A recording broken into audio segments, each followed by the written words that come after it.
well, conflict could destroy intimacy, but conflict done well creates intimacy. So it's one of the really big factors in your intimacy level.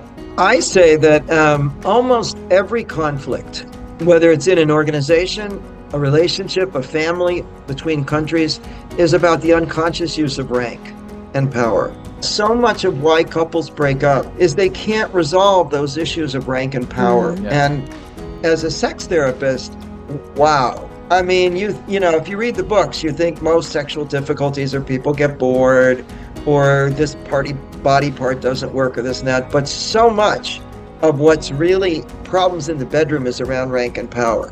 Wow. Right? And, you know, I'll say, well, why don't you tell the partner that that doesn't feel good? I'm not going to tell them that. They have way too much power. If I told them that, they might leave me.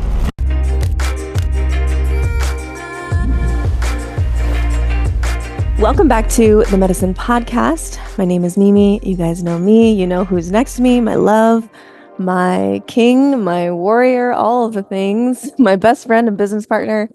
And it's continuing to I know there's more and more. I You can't are a handle lot of things. I can't handle it. Welcome back to the Medicine Podcast, everybody. This is Chase, and we have just an absolute pleasure of a guest today. We've got Dr. Gary Reiss. Welcome to the Medicine, my friend.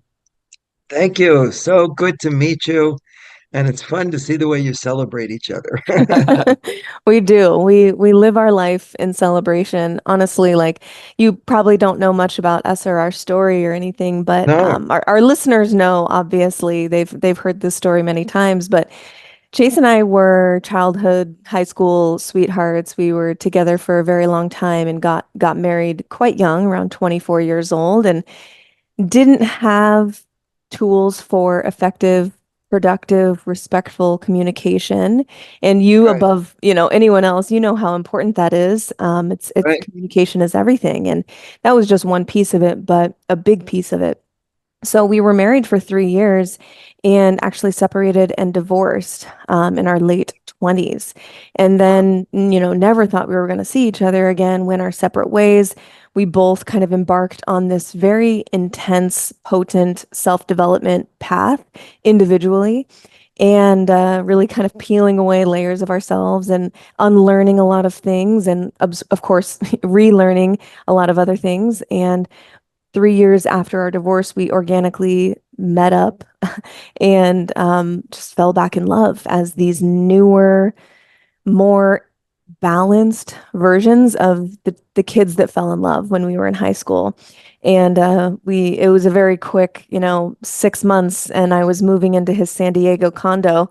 And now we've been together over 5 years and just got officially remarried about a month ago. Yay! What a beautiful story. So yeah, It has been a journey, and I think will be a fun layer to the conversation that we have today about productive communication and conflict resolution, and learning more about the work that you do, Gary. Which I think leads us to our first question, which would really just be share a little bit about your background and maybe describe your specific therapeutic approach. Sure. So more my professional background was I started out as getting a bachelor's in psych and political science and a master's in social work at Washington University in St. Louis. Oh yeah. And yeah, which was very cool. And back then, that was a social work then, it still was incredibly progressive and open, and I could take courses in things like marriage and family therapy, and also on diversity awareness. And, so it was a good path for me. And then during that time, I started studying at the Gestalt Institute of Canada right after Fritz Perls had died and had established a community there. And so, of course, my early style of relationship work and communication work, that was back in the late 70s. So things were very confrontational. And so that's where I sort of started with relationship work, was this very hot confrontational work, which had its beauty and its limitations. I would say, for one thing, it didn't make me the most popular therapist, even though I thought it would, screaming at my clients and always confronting them. And that was right for a few people, but it wasn't such a, especially I was living in Eugene, Oregon then. I had moved there, which is a very mellow kind of place. So that kind of approach wasn't exactly fitting. And then I met Dr. Arnold Mindell. He was over giving some lectures from Switzerland. He was one of the main Jungians. And he had moved on from the Jung Institute and founded process-oriented psychology. He started coming to the US. I studied with him. I've been studying with him for 45 years and been one of the main teachers there for about 40 years.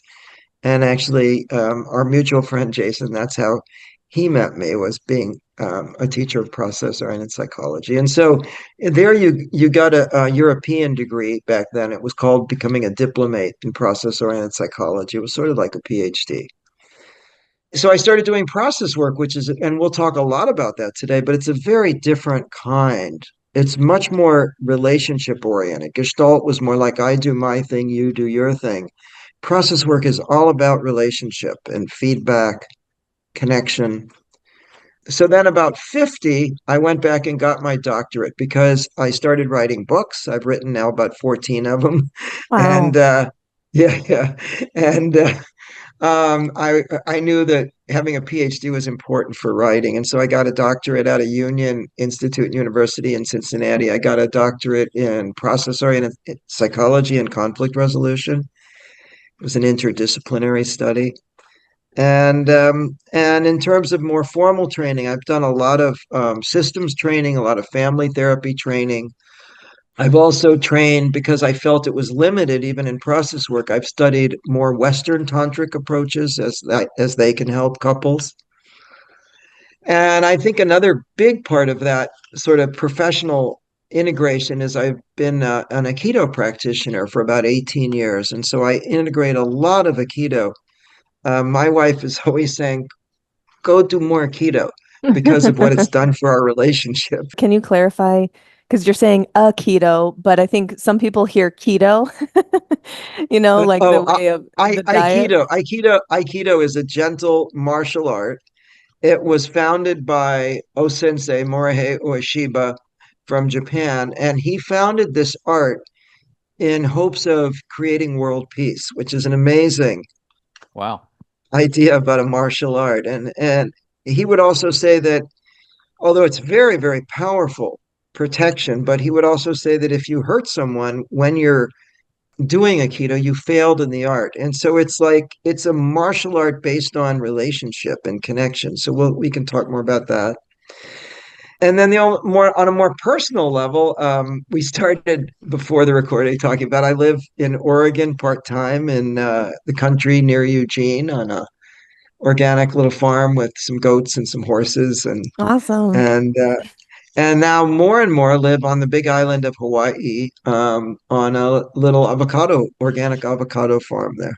Wow. Wow. What a setup. I love that. It's just sort of evolved. And I'm married also. I've been with this partner. She's my second marriage. I've been with her about 27 years. Wow. And I have a daughter and a wonderful son-in-law, and they have two grandchildren I'm going to go see and play with this weekend. Oh, that's awesome. Going to get ready to do a lot of running. Yeah. And I also have a stepson. I was just visiting him and his soon-to-be wife last night, having dinner with them. I'm a person. I love I'm a runner. I'm a 71. I'm looking forward to in July doing a competitive 10K here. Awesome. In Eugene. We do every year the Butte to Butte, and if I'll be traveling internationally, but if the jet lag's not too bad, I'll run that. And just have lots of hobbies and interests. I love gardening. I'm always somewhere planting, harvesting, and I'm somebody very involved in world change.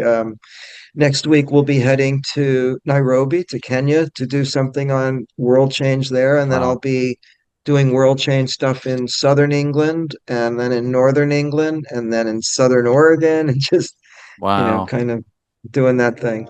In this little cup, I have my favorite way to enjoy mushy love, which is in combination with cold milk. We drink raw cow's milk, and I put it about 8 ounces of milk in with about a scoop and a half of mushy love. That combination, like the cold version of mushy love, tastes like liquid graham crackers. Like, I shit you not. And if you don't know yet what mushy love is, it's our mushroom elixir with 500 milligrams of chaga, which is amazing for gut support. They call it the king of mushrooms. And then 500 milligrams as well of tremella mushroom, which is the beauty mushroom. And she is most known for holding 500 times her weight in water. The more hydrated we are, the more plump and dewy and fresh and young our skin looks. Plump and dewy. For Mushy Love, go to getmushylove.com and you can use the code MEDICINE for a nice little discount that we only give to our medicine podcast listeners. Beautiful. Wow. Well, the world needs it. That's for sure. And I love the connection to the earth and your body through the form of running and man, what a diverse array of life endeavors. And I'm sure that layers into all the work that you get to do in a really profound way. Maybe let's start with defining process-oriented psychology. What differentiates process-oriented psychology over maybe some more traditional forms? And then if you have examples of how that plays out, how does process-oriented psychology show itself in a productive way in the form of relationships or with oneself? So, Arnold Mandel founded this work. Like I said, he was one of the most popular Jungians after Jung died. And then he decided that he was sort of going to take forward Jung's work. And Jung had suggested things like going more into relationship. Jungian work back then was mostly focused on dreams, night dreams, and working with them. So he started with this idea of the dream body, which is the part of us that's both our dreams and our body. And he discovered that by hanging out a lot in the hospitals in Zurich and asking people, and he was working in the psychiatric part, but then he would ask people in the physical hospital, symptoms hospital, like, what could I do with my hands? What could I say that would help support your process? And what he found was that if he did very exacting work, people would recall a dream when he was working on their body symptom. All of a sudden, they would either remember a dream or say something dreamlike, like he says he's pressing on somebody who had a broken leg. And all of a sudden, they started to remember that they had this dream of this incredible bird with these long legs that could fly. Wow. So he started following that dreaming and found that it had a profound effect often on the body and on symptoms. And then he said, well, if you can find dreams in the body, how about in relationships? Relationship is not just like, oh, who pays the bills and who cleans the house? And there's very dreamlike things that happen and very mythical. Like when you all were telling the story of your relationship, it's mythical in a way. It's like a mythical journey. And so he said that. And then he said, and then where he really broke with the Jung Institute was he said, if you look at world problems, they're dreamlike also. You see the same roles in every conflict. You see the same kind of figures. There's a kind of dreaming that goes on. And then he just took the work everywhere. He took it into working with extreme states, with psychiatric states. He took it into working with people in coma, which is a lot of also the work that I do. And when him and his wife, Amy, stopped doing coma work, I started doing a lot of the work with people in coma. And so what a fascinating idea that you can, no matter where you're looking, whether it's in an organization or an individual, in the body, you can find this dreamlike phenomena. And so you're not just staying on the surface. And then where the work really changed. So what does that mean, by the way, if you're with a client? It means it's different than other psychology. Most psychology, first of all, you tend to stay most on what I call consensus reality, not in dreaming, right? Like problem solving. Right. And we go there, but also, it used to be like, oh, yes, I think you need a body worker. Maybe you need some movement therapy. How about some art therapy? I think you need couples therapy. How about family work? As a process worker, you're trained to do all of that. And so I may be working with the dream one time, and then I'm working the next time with the body and body symptoms. The next time I'm working on the way the world impacts them or their relationship.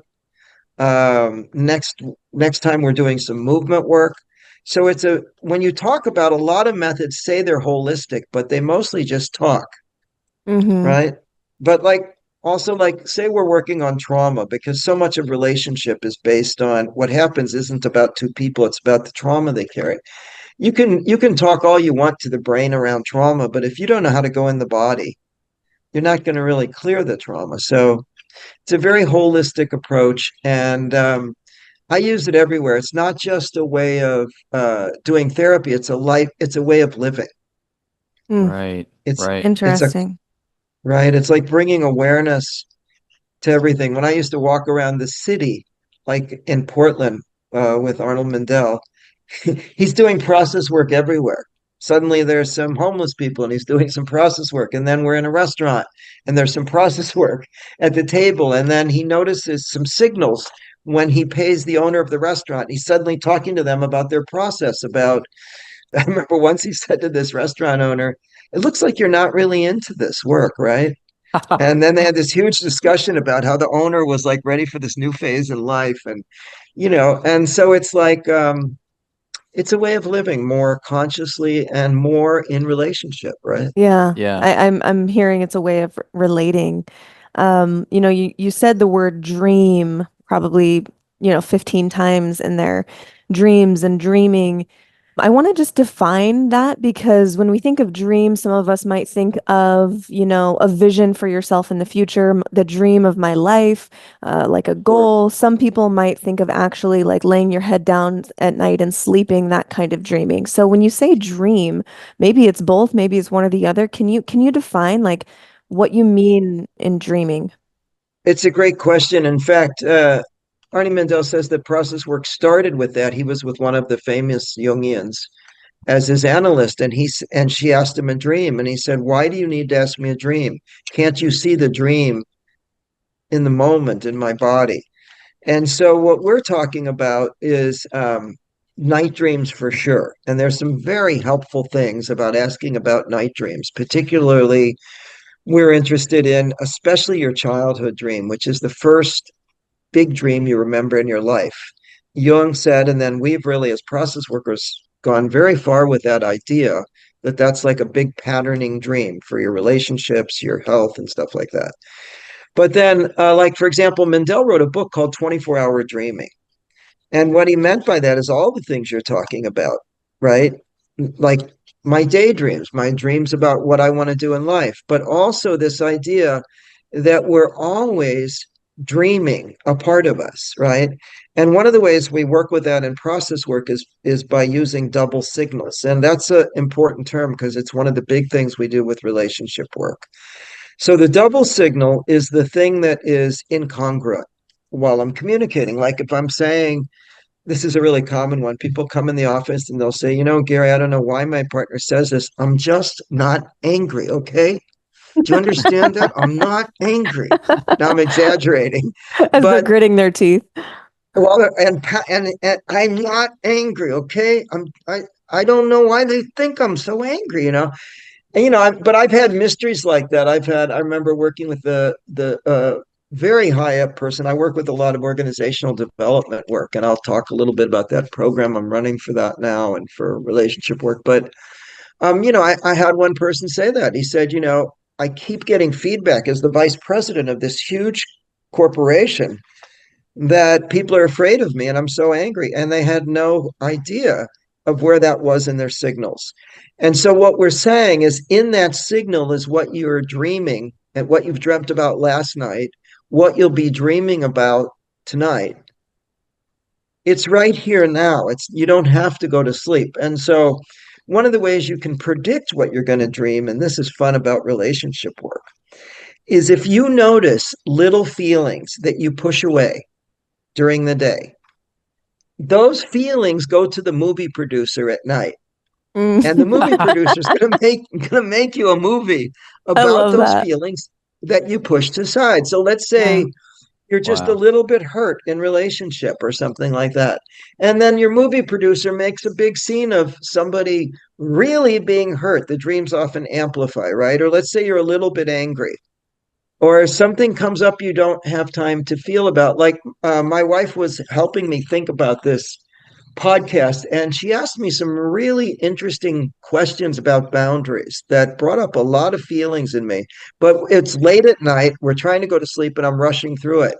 So I had a huge dream last night about somebody violating my boundaries and how to make boundaries in relationship. You see, it went to the producer who conserves energy, who saves those little moments that we don't have time, right? So making that split, it's an artificial split between waking and dreaming. And even on the other side, you become more and more awake in your dreams, right? And you Mm-hmm. eventually can call that lucid dreaming, where you're Wow. dreaming and part of you is awake in the dream saying, oh, this is a dream, right? Like they talk about that in Tibetan dream yoga also. Like in Tibetan dream yoga, you're so awake with your consciousness that this tiger's chasing you. And as the tiger leaps into the air at you, you turn the tiger into a pussycat Wow. because you're awake enough to do that, Mm-hmm. right? Mm-hmm. Yeah. Wow. Well, my movie producer probably has about 10 movies worth of scripts to work with. That's So, great. so, That's yeah. great. One of the things that's coming up for me, Gary, and I'm reflecting back on after we got divorced, I'm 26 years old, and I told my family, like, all right, I know this is probably a traumatic thing for me. And they were highly encouraging me to get some counseling, some therapy. You're right. And so I was Right. like, fine. I was pretty reluctant. Fine, I'll do Right. it. I'll check the box. And it was talk therapy, and I went through, two or three different folks and seemingly found no reprieve. I had 1,000 shells in front of my heart, and there's a million reasons why it probably wasn't effective. But for me, Wow. I'm a Gemini. Wow. I'm an air sign. I'm very much in my head, and so to sit there with Yeah. someone and just mentally masturbate was uninteresting to me. But what followed in the years post divorce for me, by happenstance or by divine intervention or however you want to articulate that, was um, were relationships, were modalities, yoga, meditation, more profound That's right. exercise, and I found healing through these other Mm-hmm. modalities that had nothing That's to it. do with my words or my mind. And it was Yeah. getting into some of this deep physical work, And meditation. meditation. Yeah. Sometimes I laughed my way through things that I thought I was supposed to cry my way through. And it was Yeah. through some of these other almost like outside of my vision, outside of my peripheral vision, these healing modalities that crept in that were more profound than should they have entered through my brain. And if that's resonating at all with process work, that's what's coming up for me. That is. Now, it's interesting because when I was a Gestaltist, we sort of played down the brain, like Fritz Perls would say, like, lose your mind and come to your senses. Right. But in a truly holistic approach, the brain is really important. For example, going into something, if our brain gets some information and can understand it, it'll be more cooperative. Mm, Coming out of a big experience, if our brain can integrate something, it's more likely we'll use it. The problem is that many methods just keep the brain in the whole time, and you need to go to a deeper level, right? Otherwise, you just stay up here, and things really don't move so much, and clients get really frustrated with you as a therapist, and Yeah. because they may have already told their story to 5 other therapists, and now they're just telling you their story. That's a great beginning. You're speaking about process work and process psychology as a mode of therapy of sorts, and I think it's wonderful that that's Yeah. an option. But also, I've heard you speak about these concepts used just for everyday people in their life, as far as, conflict resolution and being able to argue more productively, not necessarily to win, but to produce a desired outcome of both people in alignment with their dream. Can you talk about Right. that a little bit? Because our show, we talk about a bunch of different things, but a primary pillar of our show, of the medicine, is romantic relationships. Obviously, you heard our story. We've worked through a lot of shit. We've gotten through I'll a say, lot of muck, and yes. we're still learning. We still have charged, conversations or arguments, Yeah. if you want to call them that. And we're learning how to relate better in those moments. The conflict doesn't necessarily disappear, but we just learn how to relate better to each other in alignment with our dreams. So if you could touch on that, I think our listeners would really appreciate the romantic relationship Yes. aspect of this work. Well, first of all, there's a whole part of this work that's about intimacy, right? And, one of the ways I track it is what have I been writing about? So I wrote a book called The Dance of Sex, which was about physical intimacy. And I wrote a book called Love, Power, and Wisdom, which was more about the emotional component. So intimacy for me is a very, very big part of this work. And then one of the subunits of that you're talking about is how to work with conflict, because conflict is one of the big ones. How successful you are at it often is like, well, conflict could destroy intimacy, but conflict done well creates intimacy. So it's one of the really big factors in your intimacy level. And it's for everybody. We were talking about that you did Jason's training, right? Mm-hmm. And that got me motivated to do a training with the same group that helped put Jason's on, right? So my training is all about conflict work. And it's for everybody. So I have people in there, like I have 10 people from a construction company in Australia that Mm. just want to learn better about how to be close at work and how to connect, right? And then I have therapists and I have facilitators, and I have a lot of people lately who are just saying, I want to do better at conflict in my relationship. So for me, that's very cool that you have all these people together, from professionals to lay people to corporate people, everybody saying we need to learn how to deal with conflict. I'll talk later more about that, but it's at conflictresolutionmethod.com. That's my new thing that I'm really enjoying. And there's so much to learn about how to do that. And so we teach so many methods, specific trainings of conflict work. Like in Aikito's a huge method. And what it really does is it teaches you when you're attacked to blend with the person's energy, right? It's really quite cool, right? Like in most martial arts, somebody attacks you and you hit back. Sure. But in Aikido, much of what you do is you just turn and you blend and you're right next to the person. Hmm. You're really close to them. And now you're sort of saying to them, well, it's not so good that you want to punch me. Maybe we need to move more in this direction. And maybe I even need to help you go to the ground gently because you won't stop punching me. But it's all about connection and relationship. So we do the same thing in our in-process work. We teach a 3-position conflict work. The main tools are a 3-position conflict work, a 4-phase conflict work, and then especially our work around rank, power, and privilege in relationship. Mm. Those are, for me, the big 3 in that area. And then there's the whole other area so that's like, don't let the negative interfere. Don't let conflict interfere. And then there's more the emphasis on the positive, which is the work around sexuality and love. Mm.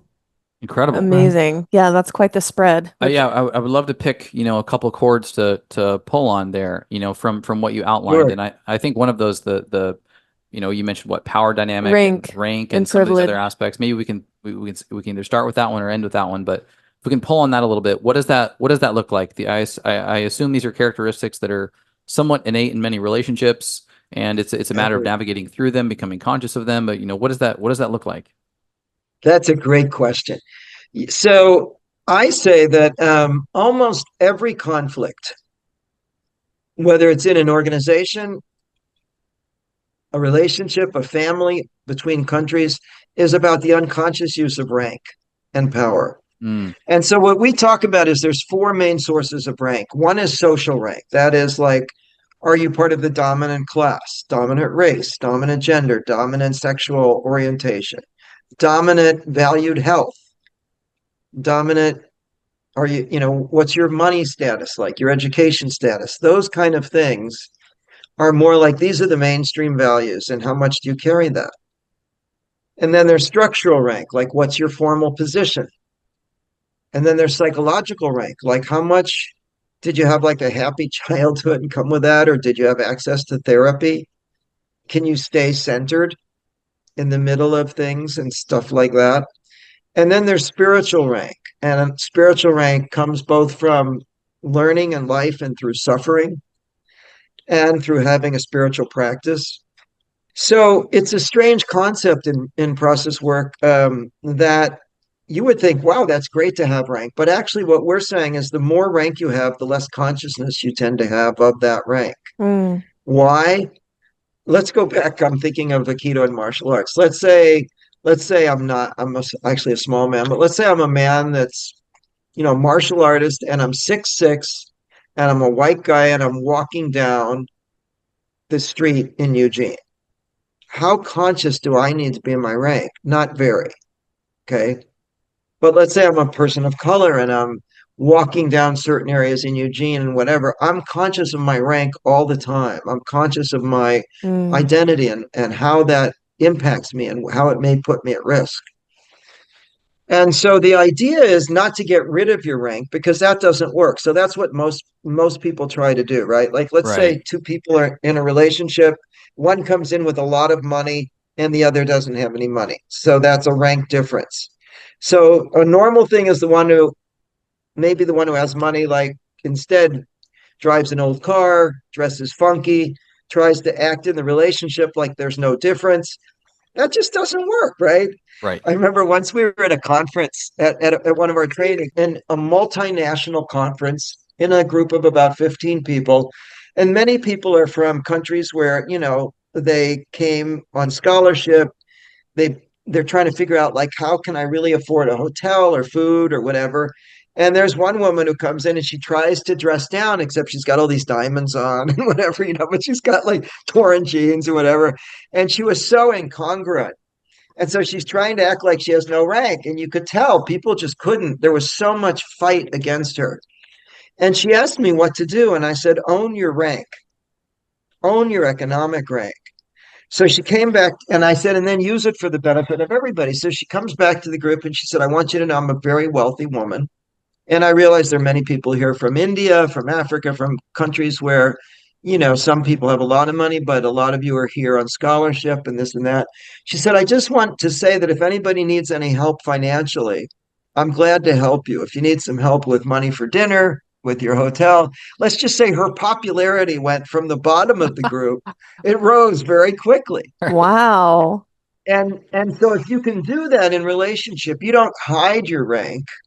Like let's say I'm in a heterosexual relationship and I'm a man, and that still gives me social rank when I'm teaching, right? Let's say my partner and I are teaching, and we see that all the time. Like people will come up and they'll talk to me, even though we're teaching together, and they'll ignore her or something like that. So Mm. there's Sure. sexism, right? All the time. Yep. But if I use my rank correctly, I celebrate that rank and I use my rank also to support her in ways that aren't condescending and lift her up, right? Maybe I say, you know, here's my wife, Sage. She's this incredibly brilliant teacher and she's going to begin the seminar. Just saying something like that is Mm-hmm. using my rank, right? Yeah. So it's like this or that. If you use your rank consciously, you can't get away from it, right? Um, you just have to state it. Like, for example, I'm going to work in a group soon where they said they don't like Americans very much. I have to state that right away. Mm. Here I am. I have the rank in your country as an American and all that can mean. But I want to use that rank also helpful to be helpful, right? Mm. I'm here at your service, Oh my you gosh, yeah, know? it's almost like I just got a vision of like, the elephant in the room visual where it's like there might be a lot of other people who are very uncomfortable to bring that up. And it has its own weight in the conversation or in the dynamic because it's something that is being avoided, which is then sucking energy from the That's right. individual or from the group. That's But right. like when you point to the elephant in the room, it almost removes some of the power. That's the point. That's the point, right? If I'm going in as a white man to facilitate a group process on racism, I try to have a person of color as my co-facilitator, but there are times when that hasn't worked. So I have to state my rank. I have to say it. And then I have to also say, but I want to use that rank to bring more awareness to issues of racism, and that's why I'm here and that's what I'm devoted to. But you can't avoid it. It is an elephant. And so much of relationship is about that. Like, well, you have all this rank and privilege. You like in more traditional gendered relationships, and that's not happening so much anymore. But it would be like women would say to men, like, well, you have all this freedom, this rank, because like, I'm raising the kids and I'm at home and whatever, and you have this freedom to go, and there's a rank in that. No, there isn't. No, there isn't. And then you come home and then you go to the gym. No, there's no rank in that. I'm working really hard.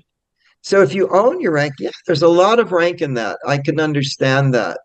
And I'd like to use that rank consciously and make sure that if I get to go to the gym twice a week, you get to go 2 or 3 times or whatever. It's like, so you start to build with rank awareness, what I call deep equality. Interesting. So rank, yeah, I was going to ask just for clarification on rank. Is rank is less about I've got my doctorate, I've spent, 12 years in education, my resume is super robust, thus it warrants me the authority to speak or act on the following matter. That's more about like credentials, and then rank is more of what like society is reflecting back to you in the sense of where you fall in a hierarchy, and it's nothing That's right. necessarily to do with what you've actually done in your life. It's just a matter of how you were born. That's really right. It's interesting. I was listening to this fascinating woman on the way to where I'm doing this podcast, and she had just written a book about immigrants in the U.S. who come from more than one culture. And what she was talking about was the agony of the low rank of that they're not accepted by this culture, by that culture, and so she had written a book about how to work internally with those issues of low rank. But that person may have very high rank, maybe they have a PhD and they have this and that, but there's still that view of society that's creating a hierarchy.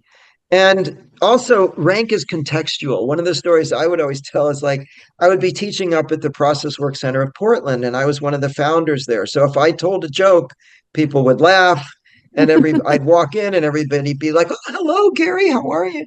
And then I'd go down to my Aikido dojo where I had a fairly low rank in terms of belt, and I'd walk in, and sometimes nobody would hardly say anything. And I certainly, the people who told the jokes were all the people with these high rank black belts. So it's contextual. You can have high rank. And in fact, I've heard a lot of people say that, like, I have such high rank in the world, and then I come home. Yeah. Yeah. Yeah. And I'm like, hello, honey. Yeah, yeah. I think of a funny story. We spend a lot of time with Paul Chek, and he's this world-renowned, elite therapist for elite athletes all over the world and all of that. Yeah, I know you know him well. And, we've spent time with him and his family, and he has a little girl, Zoe, who is 4, I believe now. And, when they play together and stuff, she just treats him like daddy. She doesn't treat him like, this world-renowned, character, this world-renowned therapist. She's like jumping on him and like, like giving him little punches and stuff. Right. And That's it. She has no idea who he is in the world. It's so funny to witness.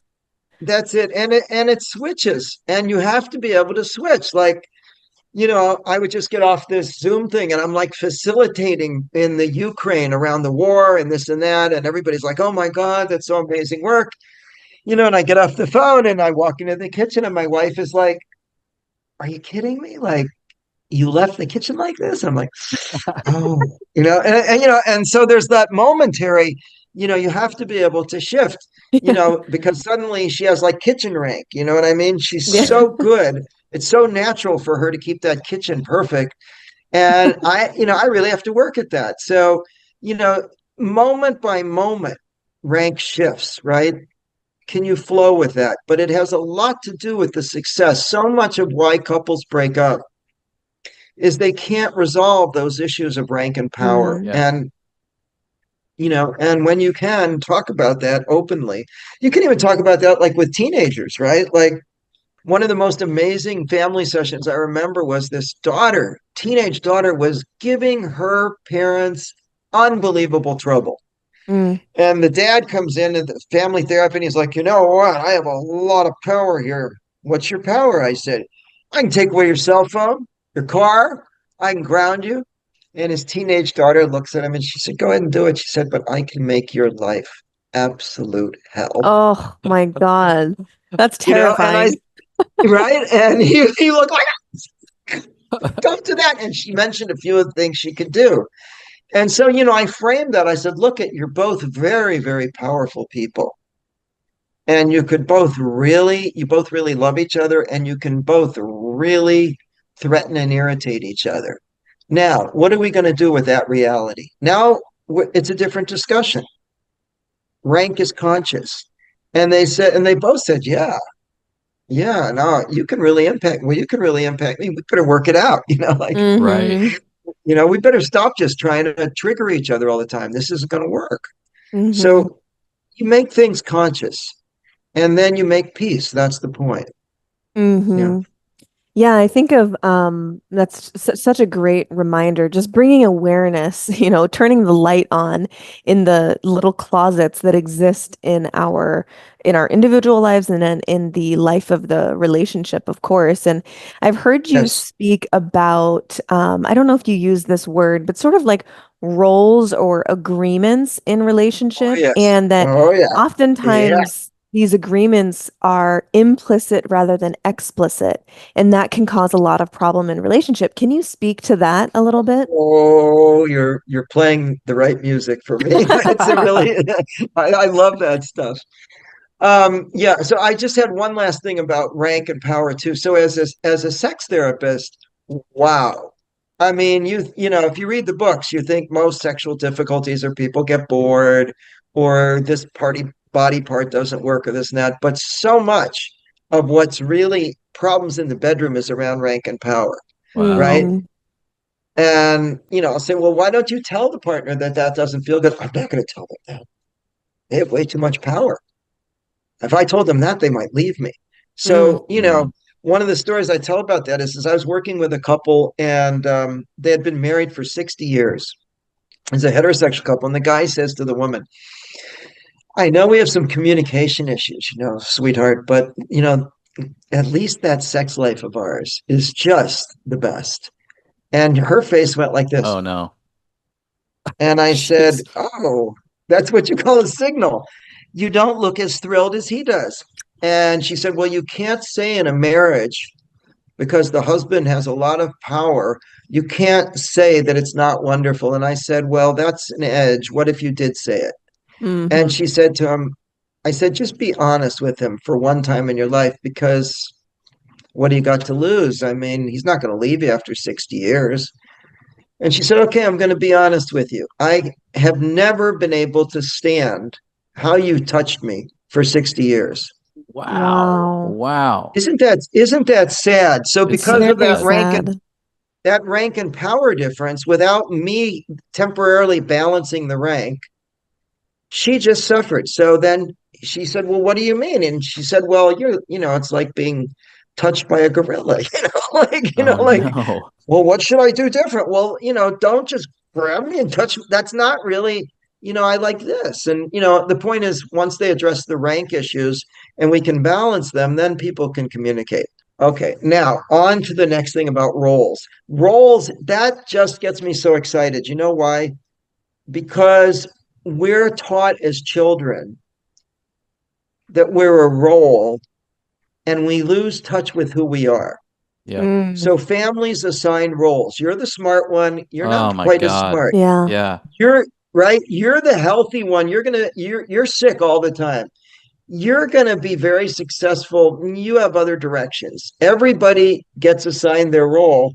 And some of the family therapists say then the parents put that role in with a hypnotic power so that it's like a trance that you forget who you really are. It's like those mythical stories where you used to be a prince or a princess and you're taken away from that and you completely forget who you are and you're put in the role in a very different role. Wow, great Right. analogy. That is Right. great. Yeah. Right. And so one of the ways that came home for me personally was I guess I was in my 30s or something like that. I went to visit my family. And I was not doing well financially as a therapist. I had a lot of people, but I wasn't making much money. And I'm sitting with my brother and my brother's, and so I'm trying to like pay my rent, which I don't know. In Eugene back then, 30, 40 years ago was, maybe 500 a month or something. And my brother says, "Do you think this coat is a little extravagant? I really like it." And it was like, I don't know, $2,500 or something. I was like, or he would, Wow. and all of a sudden I thought, well, he does have a lot of money. He's a very well-known cardiologist and he has a lot of money. But I am so spiritual. Yeah. And all of a sudden, the light went on. I thought, who set up the Monopoly game like that? Why is it that?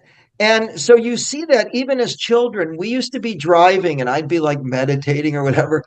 And he'd be like, we'd be in Florida visiting family. He'd be looking at these big yachts going by and he'd be saying, I'm going to get one of those when I grow up. Mm. So you get programmed into that. So what does that have to do with relationship? Well, you bring your family roles into relationship, but then Mm-hmm. the couple divides up the roles. Like, okay, I'm the responsible one. Not me. I'm the frivolous, playful one. Okay. I'm the serious one. I always crack up. I'm the sexual one, not me. And so a lot of what couples work is discovering that you were hypnotized into a role. And one of the reasons people break up is to get role fluidity. For example, you'll go from one relationship where you were the responsible one, where you get to be the really irresponsible one in the next one. Mm-hmm. So what you want to do is be able to integrate that in one relationship. And the moments where people wake up, I'm thinking of a couple that came for sex therapy. And again, this was a heterosexual couple. I'll use more LGBTQ couples too, as in my examples. This was a heterosexual couple, and the woman was so frustrated and kept saying that her partner was not sexual and she was the sexual one. And session after session. And then all of a sudden, I said to them something, to the man, something like, if you brought out the side of you that was really sexual. He said, "Oh boy, I don't want to do that." "Why not?" "Well, that was just an edge." But when he brought out that side, it was incredibly sexual and she got a little shy by it. That's a role Mm. switch, right? And so what you want to help couples do is develop that role fluidity. Hmm. You are stronger than me in certain areas. That's why I'm attracted to you. I'm stronger than you in certain areas. That's different. So a lot of what we do in process work, in the more recent process work, is we learn to dance. We call one of those the X energy and the other is you. And we learn to dance back and forth with those energies. Yes, you are more than that. That's not the problem. The problem is I am not that. You are that. That's your role, right? You are in the money. I I I carry the social life. You're the cleaner. I'm the messy one. Just doesn't work. You're the It just sexual builds one. resentment. Mm-hmm. It builds It resentment, it builds scorekeeping, and when That's shit right. hits the fan, it's I've been doing this, and this for you, and you haven't been doing this for me. We've broken the invisible contract that we signed when we got into this relationship, and it's like, wait, that's not how unconditional love-based relationships should be functioning. These are conditions and deliverables from a contract that doesn't exist. That's right. And so you asked about implicit contracts. There are all kinds of implicit contracts like that, but the other person hasn't signed the contract, right? Right? Yeah. Now that's very different. If we agree that, look, you're a great cook, so you'll cook and I'll do the shopping and I'll do the dishes. That's an explicit contract, right? But all these implicit contracts, like, I get to do this and that because you get to do this and that. I earn more money, so you have to do this and that, but we never agreed to that. It's almost like you just fall into the patterns of life, whatever your individual and life together looks like with, especially I think when kids come into the picture, because you kind of are just like in survival mode for a bit and you're just like, all right, I'll do this because I want to survive, but it just That's becomes right. a pattern rather than a choice. That's how to say it. It becomes a pattern rather than a choice. And many of those patterns came from our family, they come from culture, but it may not be what works in your relationship, right? That's why it's so important to examine that. And also you get ripped off. You don't get to know those other parts of yourself, right? Like if Hmm. I'm in the role of the one who's always just messing around in relationship, I don't get to know the part of me that's responsible. Yeah. If I'm always responsible, I don't get to know the part that can just play and let go. And also, those are health issues, right? Well, one of the things that we say a lot in the later part of process work is that a lot of our health issues are these unfacilitated polarities within us. And so, a lot of what we do around health issues is we go and we work the polarities connected to the health issue, and it's more fluid. So, the Yeah. body does better, the relationship does better with role fluidity, right?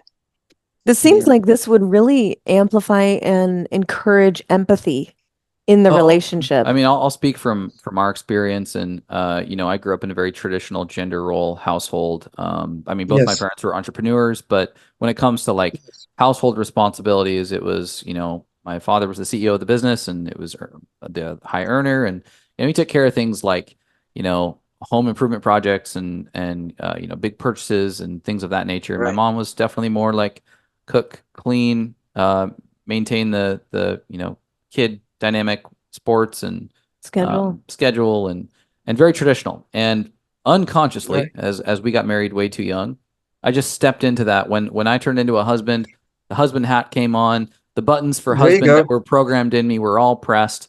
And we get 2 years into our marriage, and we have this sort of like the train is off the tracks moment where it's like I Right. don't feel I'm exhausted in these roles. I don't feel like myself in these roles. I didn't choose these roles. I don't want to do this anymore. And it's funny, we end up being divorced and split. And a huge Yes. component to this part two that we have has been the sharing of roles and the breaking of gender roles. And I will say There you go. from an empathy standpoint, I do grocery shopping and lots of cooking and house cleaning Yeah. and um, Yes. it's a lot, dude. It's a lot. And I have a layer of empathy for what it takes to maintain house and home that I did not have when I was working my career exclusively and, coming home and having an unconscious expectation that all of these other things were getting done because of the, invisible contract that we signed. And so even just speaking from experience, Wow. it adds a muscle to your relationship that if you don't, share responsibilities or at least just socialize the There you go. awareness around those responsibilities that we are choosing to participate in, I just see it only building resentment and these moments of Got it. what's been compartmentalized for so long, but just blows outside of its box because it's just unsustainable if there's not some level of collaboration and shared experience through them. And I love that you mentioned that's really an important contribution you just are making to that theory is that the empathy when you are in the other role, you can't really feel it, right? And that's really also a great lead into what is that? What do we do with conflict? That's what we do. We stand in our role. I'm right. Yeah. And I'm going to say it strongly, right? I shouldn't have to clean the kitchen because I did this, and that. And then we stand in the other role and we empathize and we feel and we watch for feedback as we try to do that. On your side, you must feel also that you're working just as hard as I am. And why should you have to do this? And then you're probably thinking about the gender stuff. And I'll bet deep down you're probably more resentful than you're even showing. Is that right? Is that how you feel? Am I empathizing with the load you're carrying? You see, that's that breaks that polarity in the moment. So that's the Mm-hmm. essence of conflict work, is what you're describing, is the ability to empathize with yourself and empathize with the other. Well, Yeah. and what a gift, right? When your partner is able to participate in those things that you maybe would have traditionally done. Even yesterday, Mimi read a contract, a first pass of a contract that is usually my role. I'm usually the one scrubbing legal documents and things of that nature. And I was very busy yesterday, and she reviews this contract for me, pulls out some great insights. But like, what a gift! I felt so loved and supported because like my right, like it's really simple, but how those things Yeah, that they can go either way. It's like this fork in the road. This is going to be a conflict, or actually, this is going to be a moment of intimacy. This is going to be something that like actually elevates the that's connectedness of it. your relationship tissue. That's exactly right. That kind of clarity and that kind of fluidity. Um, that's a great story.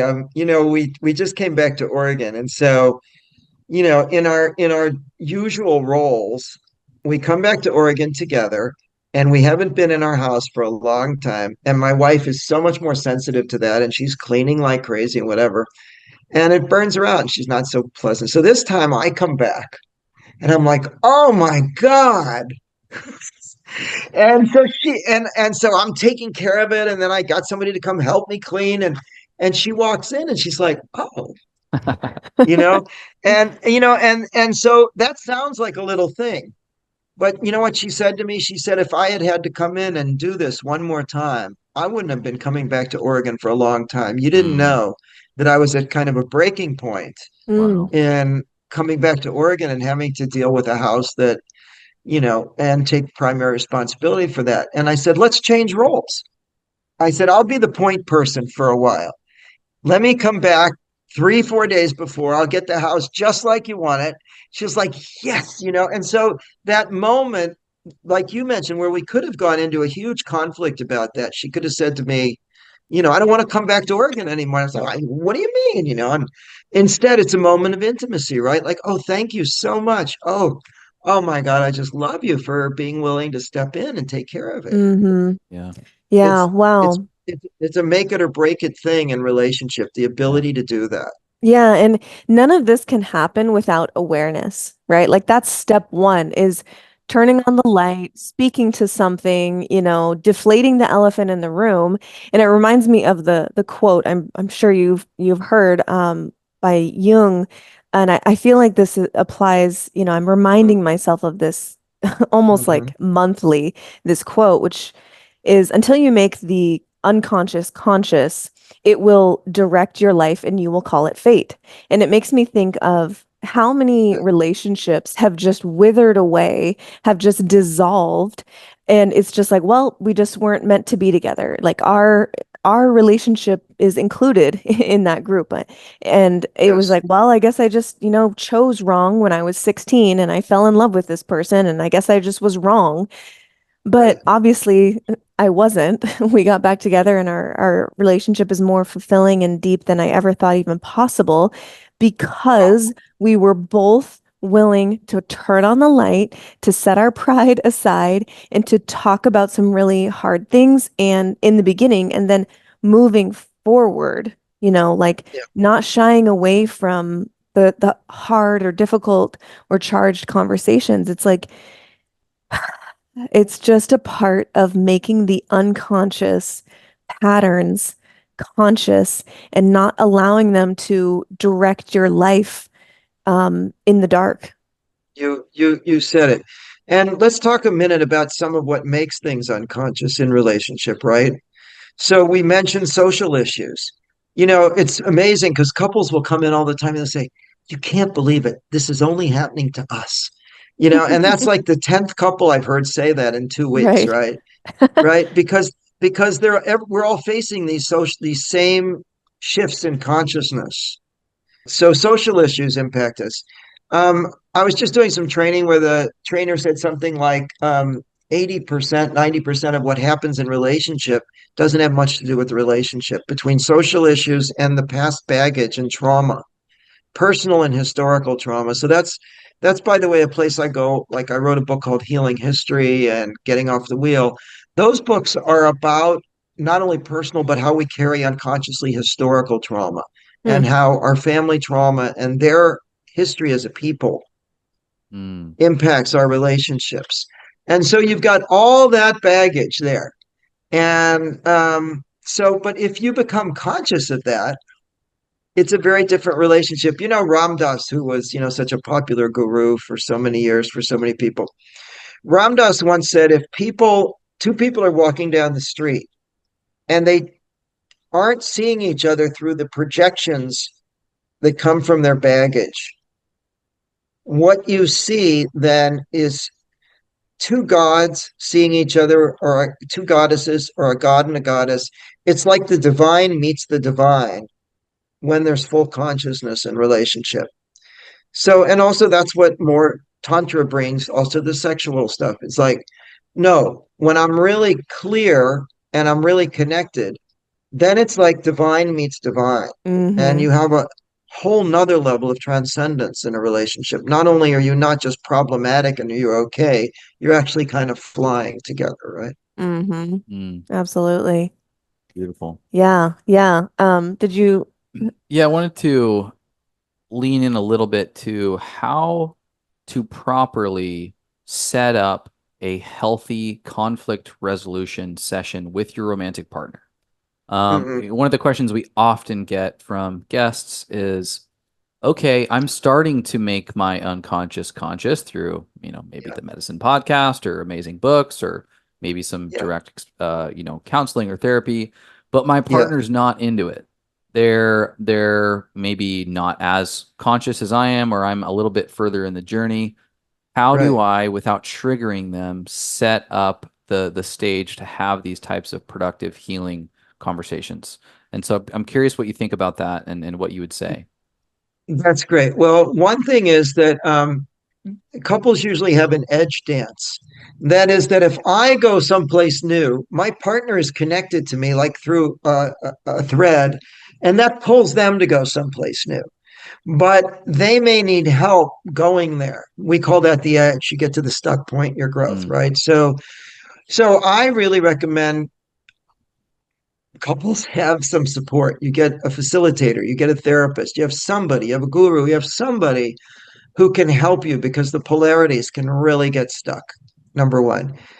Number two is that if I make some healing in myself, that affects the field. So sometimes your partner doesn't have to do anything. You just do the work inside, and the whole thing gets better. Number three is, in this conflict work method we teach, like the most basic form of it is take your side fully, take the other side with feedback awareness, and take the neutral position.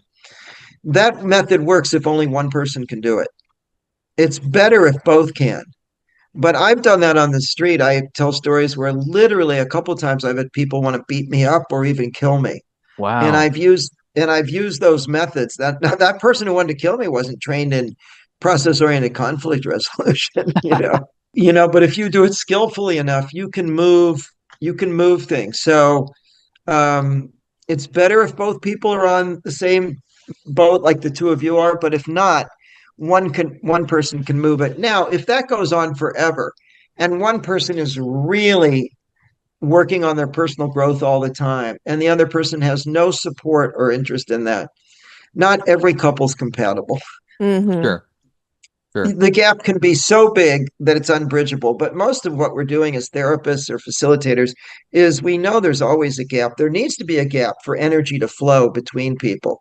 But we're trying to make that gap sort of at the right level of tension and flow. So you can't always do it, but one person can do a lot. That's a great question. Great. Yeah. So what would these specifics of, can you give a, pretend or example situation that we can kind of just plant with our listener of like what that even looks like if one person is doing this sort of conflict resolution, maybe like taking the other person's side or whatever, whatever's most helpful. Yeah. Let me give you my most dramatic example. Was when I first And then we'll pare that down so people can use it in everyday life. When I was first learning this method, that must have been about 35, 40 years ago, whatever. I was at a house in the country with my first wife, and she wasn't home. I was home alone, and the phone rings. And I pick it up and I'm eating dinner because I think I was going to go to a keto or something like that. I'm trying to get my dinner in. Phone rings and I go, "Oh, this is Gary Reiss." "Yeah, Gary Reiss, we're coming to kill you." So, "What?" "I said we're coming to kill you." I said, "Sorry about that. Like, you're coming to kill me?" "Yeah." "Why?"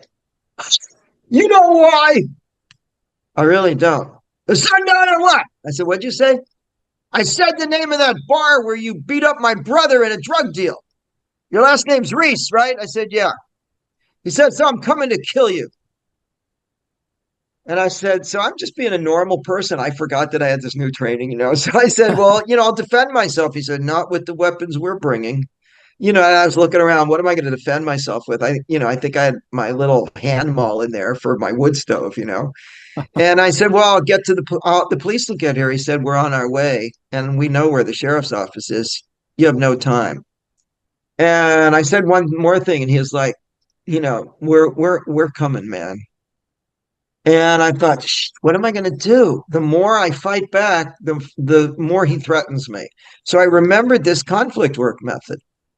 Wow. And I said, "Look, man." So I did two things. I took his side and I picked up his energy. That's the Aikido principle. So I picked up his energy and I said, "All right, all right. First of all, I'm a psychologist and I'm not a drug dealer and I don't go to that bar. But," he said, "Yeah, yeah, of course, right, yeah." And I said, "But here's the deal." I said, "I'm getting in the car and I'll be standing outside the sheriff's office. Would you recognize me?" "Absolutely." I said, "If it's me that was the one who did that to your brother, you can kill me. And if not, I'm going to go into that sheriff's office if you try to hurt me and tell him what's going on. Now, are you in it or not?" He said, "Mister, you sound like you're crazy." Uh, I said, "I'm on my way." I'm picking up his energy. And he says, "Mister, calm down." Uh, I says, like, "Let's talk about this." And he said, "Maybe we better not do this." I said, "We're going to have to do it. I'm on my way." And he said, "Well, mister, maybe I have the wrong person." And I said, "Well, I've been trying to tell you that." And he said, "Mister," and I said, "Listen, I had a younger brother too, and I protected him fiercely. I had to. And I really understand on your side how upset you must be and how protective you must be of that little brother. I'm with you." All of a sudden, we're having this nice discussion about brothers and this and that. And he says, "Listen, mister, I'm really sorry for disturbing your dinner." And I said, "Well, that's okay. It's just one of those things." And he said, "Yeah, I get it, man." He said, "Well, I hope you have a really nice evening." And I said, "Well, you too, and I hope your brother's okay." And he said, "Oh, he's recovering. It was just a really bad thing." And I said, "Boy, I'm really sorry to hear that. I'm really sorry that happened to your brother. And he's lucky he's got somebody who stands up for him like you." And he said, "Yeah, I know he does." "Okay, well, thank you, mister." So that's an Wow. example of that turning of that thing where you blend with the energy, you pick up the other side, Yeah. and you change the field. And so that, suddenly that person who wants to kill you, I'm surprised you didn't say invite me out for a drink or something. Right. What a courtesy Uh, call, by the way. Yeah. Like if you're going to assassinate someone, Yeah. giving them like a courtesy call, like a heads up. But obviously well, we're very grateful he did. I think he was just calling to make sure I was home. And, but you bring up a good point. Maybe there was a signal in that. Just getting people to feel the other side. I've done that on the street in England, I helped prevent a riot Mm. where it was a protest against the G7 nations. And I was coming back from a conflict work conference, and the police were in riot gear, and they're just about to strike the person, and the guy hesitated. And I'm standing on the side watching this, and I said, "You really don't want to hit them, do you?" Mm. And then I said to the other side, "And you really don't want to get beat, so why don't you stop calling them the F word?" Mm-hmm. And the police hold like this, and the group says, "Okay, we're not okay. We'll stop calling you that." Police put down their shields, and all of a sudden they walk away. And the lieutenant comes over to me. I thought he was going to arrest me for interference. He said, "You have a business card." You know, Wow. Wow. he said, "What did you just do? Who are you? What how did that happen?" And so what you're doing is you're picking up. That guy didn't really want to do that. He just wanted some empathy for what happened to his brother. He didn't want to go to jail or kill me. Yeah. Right? Those police, they were good people. They didn't, and those protesters, they didn't want to get their heads split open. They just wanted to make a point that they were upset about the world situation. Yeah. Yeah. So, you facilitate. That's the point. You Yeah, facilitate. it's like a recycling of energy that's toxic, that's waste, and repurposing it for something. It's alchemy, right? It's alchemizing an environment that where you're transmuting something that is toxic into an opening, Mm-hmm. an intimacy window. How do we do that in a romantic relationship? We do it all the time because our partner, let's say our partner's comes in and accuses us of something, like, I don't know, what's a common accusation or fight? Um, you didn't do what I asked you to do 10 times. I've asked you 10 times to do this thing and you haven't done it. Okay, so then so you just learn that fluidity. Like in Aikido, when somebody attacks you, the first moment, there's a little bit of a pushback. You make it, my teacher says you take the slack out. So there's a little bit of pushback. So maybe the person says that and the other person says, "Well, wait a minute. You haven't asked me 10 times. You've only asked me twice, and I did part of it. And I'm really upset you didn't see that. So I take my side." And then the person escalates. "No, I asked you this, this, this, and that." And then now's the next moment in keto. I blend. Huh. You must feel like not only you have to do all this work, but you have to waste so much energy telling me over and over again. You must feel like I'm draining your energy. Is that how you feel? Yeah. Huh. Well, now on my side, you see, I really did do some of that, but I understand it's taking way too much energy for you to have to be after me. I'm going to pick up that role and I'm going to be after myself more. How would it be like if I just put a list on the fridge and I'll check them off or whatever when or something? So it's that fluid dance in relationship.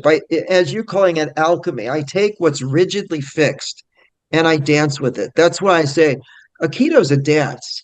It's not fighting. My teacher, Hiroshi Ikeda Sensei, who teaches a lot of the inner meditative art of Aikido, but he's always saying, "I just don't fight with people." Mm. It's a commitment to not just fight, but to dance, to connect, Mm. right? And so you make that intention. And one of the things I'm really into these days is like, what is my intention? My partner Sage used to teach me that. And now I've tried to pick it up. Like we'd be in a fight and I'd be it's the early days of our relationship. I'm doing my Gestalt train thing. And she'd say to me, "What is your goal for this evening?"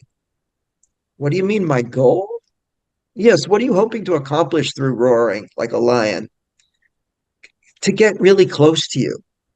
I want an intimate evening." And she would say, like, "Well, good luck." "What do you mean?" "Well, that's the last thing that you're creating." Mm-hmm. And so she really helped me understand that consciousness when you were talking about awareness, right? Like, where am I headed with this interaction with us? Do I just want to make myself right? Mm. Or Mm-hmm. do I actually want to get closer to you? Yeah. Or do I think that I have to make myself right or you won't love me? But maybe that's a false assumption. So you're shining that light everywhere, right? And those cracks, things just dissolve and as you're saying, they alchemically transform. Yeah. Mm-hmm. But you got to have awareness and fluidity. Yeah, what I love so much about this process is the responsibility component. Because to be engaged in this work, there is an accountability to oneself, and there's a responsibility in taking inventory of how you are, participating in what is ultimately leading to this conflict. And That's really right. that alchemy can't exist without that accountability practice. How much? That's really right. I just want to Yeah, add go one for other it. thing to that. Don't forget that in alchemy, there's always a spiritual component, right? When the alchemists turn all that crud into gold or diamond or whatever they turn it into, there is that spiritual thing that has to unite the opposites. And so for me, it's a spiritual practice to not just get stuck in conflict. Takes an act of spiritual warriorship that you have to be willing. And it can be scary. Like, I'm going to give up my position. I'm not going to just fight. Right. I remember in Aikido, the first moments where I had to learn when that big guy grabbed me so hard to not fight back. It's really scary. You have to take a risk. It's a moment of spirituality. But then I moved and I noticed that that guy who weighed like 260 almost went flying across the room. You get Mm-hmm. feedback, but it's a risk. It's a spiritual moment, and to commit to consciousness in Yeah. a relationship is a spiritual commitment. Mm-hmm. And it Yeah. might not happen simultaneously. It might, especially in, one instance of one conflict, it may not be both people. It might be a really bad day. It might be a stressful day for one person. And I think also aside from just like wanting to resolve the conflict, but also like putting yourself in the other person's shoes of what they have encountered that day thus far, and Amazing. how that could be impacting how they're coming to the relation or how they're coming to the conversation, and that it might Yeah. not be because they don't care about the relationship as much as you do, but it might be because they have a lot of weight on their back right now and they're feeling very stressed. And this is like the last little straw that's like just, opening up the dam for emotion or stress to come out. It doesn't always have to Get it. be about the relationship. It can honestly just simply be what they dealt with that day. You said it. I mean, especially in modern life, modern life can put, so much of relationship difficulties. One of the things I'll tell couples to do before they say, oh, we're going to break up, is I'll say, I want you to go away for 7 days That's great. and see what the dynamic is. Is it just living in such a stressful environment? When I taught in Japan one time, I taught a relationship and intimacy day. And the psychosomatic doctor came up to me and she said, do you know what the rate of long-term couples who have a sex life is in Japan? I said, I don't know, 80% have a sex life. She said, less than 15%. Wow. And I said, why is that? She said, because of the amount of pressure, work pressure in Japanese life. Mm, So you end up mostly in a roommate situation because you have no time for Mm. intimacy. So couple after couple will come in and say, "Oh, we have this problem with intimacy." It's not really a problem with that. It's the lifestyle. And so what you're mm, saying, recognize what your partner's under. And the other thing is that the facilitator is a role that you can pass back and forth. Like, let's say you had a great day and your partner had a horrible day and you're in a fight. So you take a more facilitative role because you've got that kind of extra flexibility and detachment, right? yeah, or And then the extra next energy in the tank. extra energy in the tank. And then the next day or the next week, they take that role, and Mm-hmm. sometimes it's great around conflict just to say, I don't know if you all do this, but we've learned to do this a lot to say, you know what? This really isn't a conflict. This is that it's Friday night. We're both Yeah. exhausted, Yeah. Yeah. Yeah. right? And so there's Mm-hmm. no facilitator home. So this is a really dangerous time to go into conflict. Let's go watch Yeah. some Netflix. I Yeah. noticed that, when Chase and I have been traveling or we've been Yeah. hosting people or whatever, and we haven't had physical intimacy in maybe like a week or 10 days or Yeah, something like that. yeah. And that's not normal for us. And that's a very important part of our relationship and our connection together. And when you just remove that, Wow. there is tension that has no outlet. And I That's sometimes well said. we can start fights when really both of us just actually want to have sex. Yeah. Yeah. No. And it's like we just It's have to really like true. let's just speak to it. Like it's been a week and we're both like, and Yeah. it's interesting. It's not every time, it can be other things, but it's definitely It's definitely a thing. Not making something more than it is like an important little like bell to ring every now and then to remind There it yourself is. like, wait, I haven't slept well in 3 days. Yeah. I might be kind of an asshole. I may be using some of this therapy speak that I've learned along the years to make more out of something than what it really is, which is, I'm in a stress state. I'm in a fight or flight state, and I need to take a few big deep breaths, and I probably need to be in some quiet time for a little while before we try to have any sort of deep conversation. It's really true. And one of the things that helps is one of the things I've really learned to integrate in process-oriented sex therapy from more the tantric stuff is sometimes we need to do bridge building. And so one of the things I Mm, really think helps a lot if we've been non-intimate and we're having a little trouble going from that like world of whatever to the intimate world is to start by just doing some appreciations and stuff like that, right? mm, That's great. Right. Right. Like a lot of times, what my partner and I'll do is we'll just stop. Maybe we kind of bow to each other. Maybe we take a moment to appreciate the earth and to create some sacred space around. And then we begin different levels of appreciation, like some surface appreciations, and then some deeper appreciations for who I'm with and my partner. And so we do that bridge building, right, of reconnecting. And then the sexual energy just can flow again, but it's mm. it's hard because modern life is really distracting from intimacy in a lot Yeah, of ways, right? yeah. Very dampening to the spark. That's really, really good. You're right. You got to keep that. Let's you don't have to, but most couples do better if they keep that spark alive, whether it's physical or spiritual or sexual or emotional intimacy or all of it. Yeah, Mm-hmm. yeah, totally.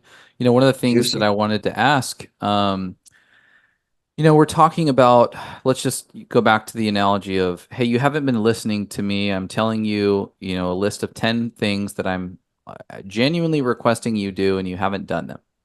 Right. Um, how important, and that's one layer that's justifiable enough to be frustrated. They're not listening to you. You're asking them to do something, but Right. maybe there's a layer behind that. That's my parents had a dynamic that when mom asked dad to do something and then he didn't do it, she started to yell at the kids, and I was the Yeah. kid.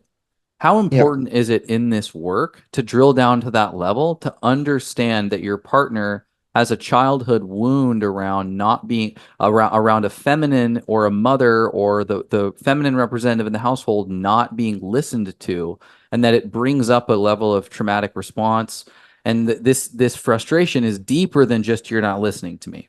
How important is it for the work and for the conflict resolution to get to that level, or is it important?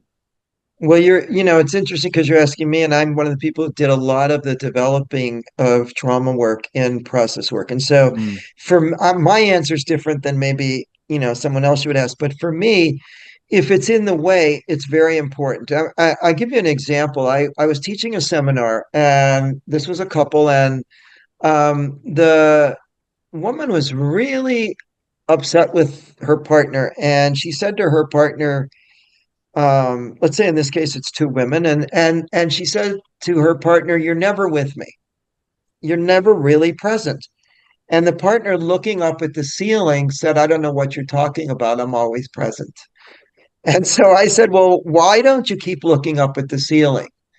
And what came back for them was that they were in a frozen place where they had this physically violent, potentially violent encounter with their mother. Mm. So if you take that example, that person really needs to process that scene, because every time their partner does something, it accesses that memory, and that's where they are. Yeah. So, right. So a lot of those things. And so I think that what I do in my own relationship is that when I do that inner trauma work is where I find my response is either so stuck or so out of line. Like a while back, my wife was asking me, "Why are you so reactive when I say such and such?" And I said, "I'm not reactive." Said, "Yes, you are." "I am reactive." "I don't know. I'm like you give me feedback on an issue that should be like a 2 response. I'm at like 14. So then I've got to go back and I've got to find what is fueling that 14. And I've got to do that work. And when I do that work, the next time, maybe her two response, I meet with a 3 or a 4. But you know what I'm saying? If it's in the way, work on it. If somebody's igniting these huge forest fires with the littlest, tiniest thing, or if it's chronic or whatever, work on it. And I think it's really good anyway for our long-term physical and mental health to just keep clearing trauma, to become more of like a hollow bamboo that the spirit can just blow Mm. freely through, right? Mm-hmm. Right. Yeah. Love I that. love that visual. Really helpful. Yeah. Yeah. Very good. Well, Amazing. I would love to open the rest of the conversation up to speaking a little bit about your program and who is this for? How can people find it? What can they expect as far as, the work? Because I think this is just really, really powerful information. Thank you so much. It reminds me at the end of my podcast with Paul Check, Paul said, I'm telling my students, you got to do this. This is so important, that. So, yeah, so if you go to www.conflictresolutionmethod.com, www.conflictresolutionmethod.com, then immediately the program pops up and you can click on a link and you can even make a half hour with me to talk about if the program's appropriate for you. And what is the program? So the program, immediately when you sign up, you start getting this weekly drip of videos. You get one video a week for 19 weeks on each of these topics. And then immediately you join a group. Now, most people are coming for an hour and a half, but some people come to all three groups. There's a Monday 10 a.m. group, Portland time. There's a 5 p.m. Thursday, 5 p.m. Friday. And some of those times are so people in Asia can also join easily and not have to wake up at 1 in the morning. And we just practice. It's like a dojo. We just practice these skills. Like this week, what we're practicing is how to take your own side in conflict and what blocks that. Next week, we'll be practicing how do you take the other person's side? What are the skills and the personal development? And we're going to do that for a year together. And you have people from the United States, Canada, India, several countries in Europe, Singapore, Japan, maybe China. Somebody's just on the verge of joining from China. So you have people from all over the world. And Beautiful. so you also learn a multicultural Mm. thing, right? Well, like this is how we work on conflict in Japan. It's really different. Yeah. We're much Wow. more right. And also then you learn that. Like I learned some great tips on how to work on conflict in India because in India a lot of the conflict work style can be much more meditative and internal. Okay. And so you are also learning. So I usually talk for about 20 or 30 minutes. I'll go over one of the key principles. We're calling it the 12 principles of this work. And then we just practice in dyads or in small groups so that people really become masters of this work.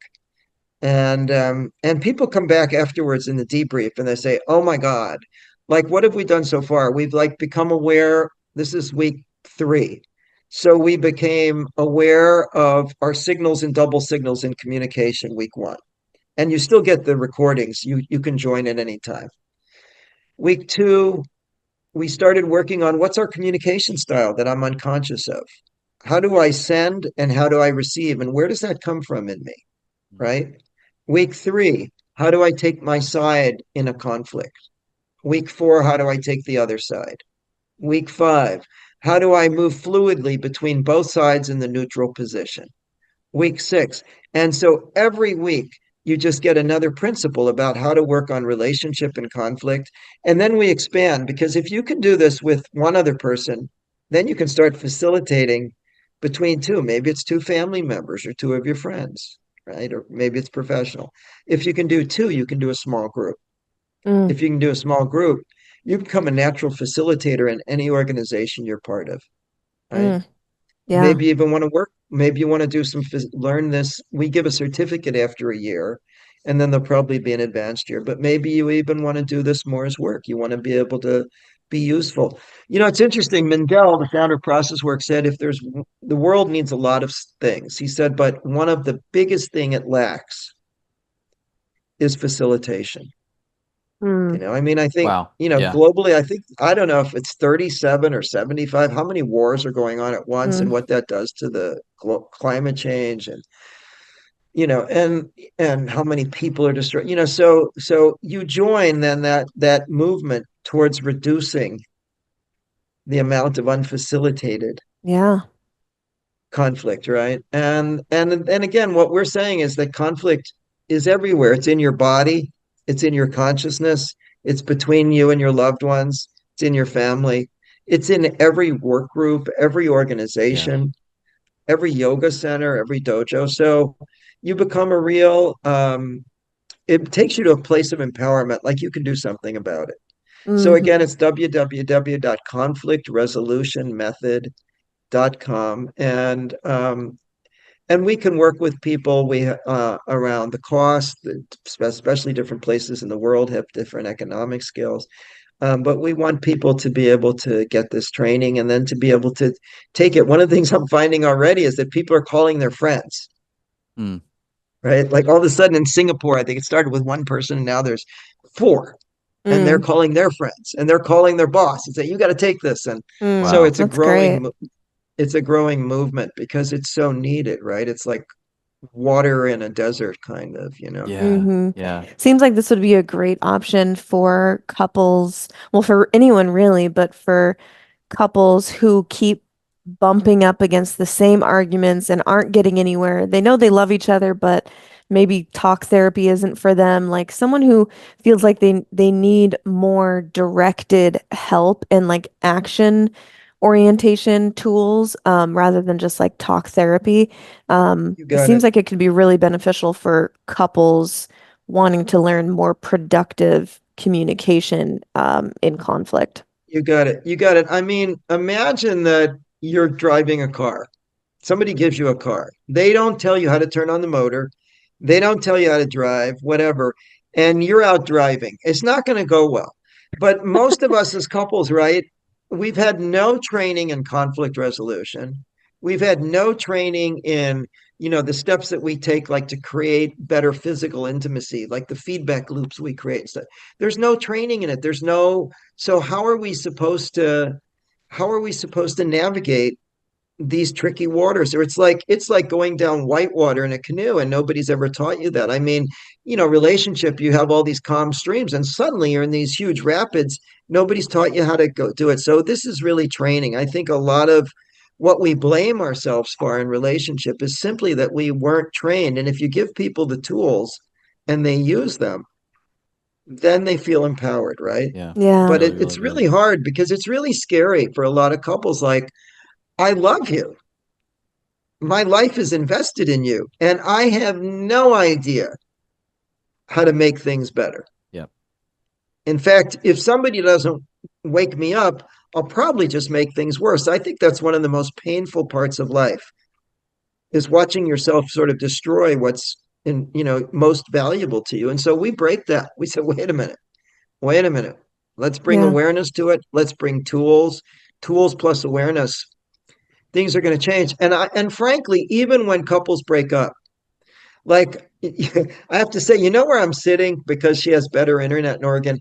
I'm sitting in my ex-wife's house now doing this. We're like because we had process facilitation, we're like best friends. Mm. And Wow. so even if I mean, my ex-wife comes and visits us in Hawaii. Wow. She Wow. she has her annual trip to visit us.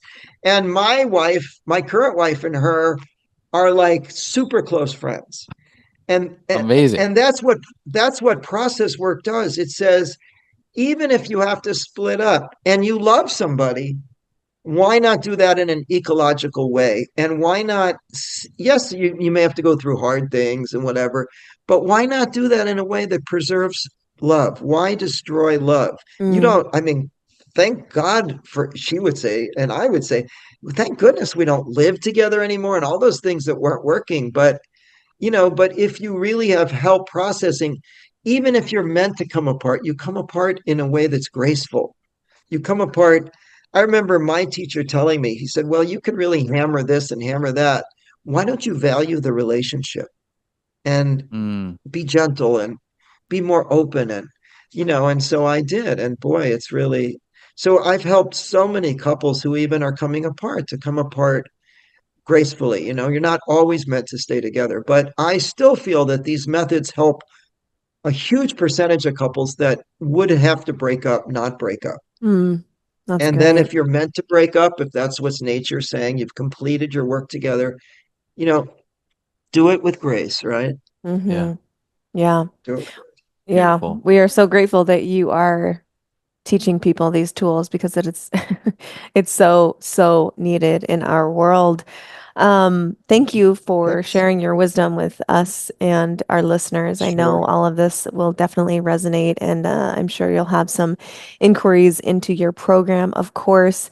Is there any other place that you want to throw out there? Like, are you on social media or Sure. anything that you want to share? I'm on social media. I'm on Facebook like crazy because this production team actually was putting like a little video on every day for a Oh month. yeah. And so there's a lot of stuff there. Good. But and if you just type in my name, GaryReiss.com, or you go to Process Work Institute of Hawaii, I mean, we have a training program where people can go, and train in all the aspects of this work. Like, let's say Cool. they don't want to just learn the relationship part, but they want to learn how to work with body symptoms. So they want to learn how to work with dreams, night dreams. And, so you can also train in all of that work, right? So, and if people have individual needs, if I are needs for their organizations or their businesses, they can also write, and we can if I can't do it, I'll find somebody who can help. But it's a world where owning that we need help is a first step in enlightenment often. That this Absolutely. right, this individualistic world, especially Western culture, we're just supposed to like do it alone and tough it out and Right. Figure it out. get some help. You Yeah. guys have great teachers, and it's just like learn and grow and don't just suffer. Yeah. Right. Right. Right. Right. Absolutely. It's Get as off simple as the that. wheel of suffering. Get off the wheel of suffering and enjoy life. And like the two of you, like, didn't you just have a honeymoon? Yeah, we Yeah. did. Yeah, We we spent spent a month in Greece and Italy, and Oh my yeah, God. that we best month of my life. 0% suffering. Yeah. That's a role model. Greece, Italy, and 0% suffering. I'm not against suffering. Buddha says it's the first noble truth. So we don't want to deny suffering, but just getting locked into that kind of victimhood. Yeah. No, we want to get off the wheel and we want to have zero suffering Yeah. sometimes and just really enjoy life. And I'll bet you had a lot of moments that were like literally ecstatic, right? Oh, Yes. yes. Bliss. Just dream state. Yep. Yeah. Bliss Dream state. High state dream for bliss. sure. Yep. High Yeah. dream. Yeah. And then also, it's really important to remember that high dream. We're not going to have time today to talk about high dream and low dream and stuff like that. But to remember that high dream because it's part of your bodies and you can reaccess it, right? Whenever you need it. Yeah. Yeah. Well, we'll Absolutely. get you back on. Yeah. because Yeah. I think there's so more. much more here. There's so Yeah. much more here. So we'll get you back on. But what a gift. Yeah. What a blast. Thank Thanks so you. much for coming on, Gary. You all are great. I mean, not only in the questions you ask, but you walk the talk. I can feel in your questions and in what's between you that the interview goes so well because we're connected, right? We're on that path together of conscious relationship, right? Yes. Yes. Yes. Yep. Absolutely. That's the best kind of interviews. That's the best interviews. Right? Yep. Yes. Yep. Yes. It just flows for sure. Thank you so much for reaching out. Yes. And may we all have relationships that are more nurturing to our hearts and our spirits, right? Oh, Absolutely. great spirit. Absolutely. Oh, All right. Thank you guys for hanging with us, and we will talk to you next time. Check the show notes for all the links to connect with Gary, and we'll talk to you next time. Go spread some light. Okay, bye. Thank you so much for listening. If you enjoyed that, check out right over here for some more fun clips. Oh, and you're going to want to subscribe. Bye.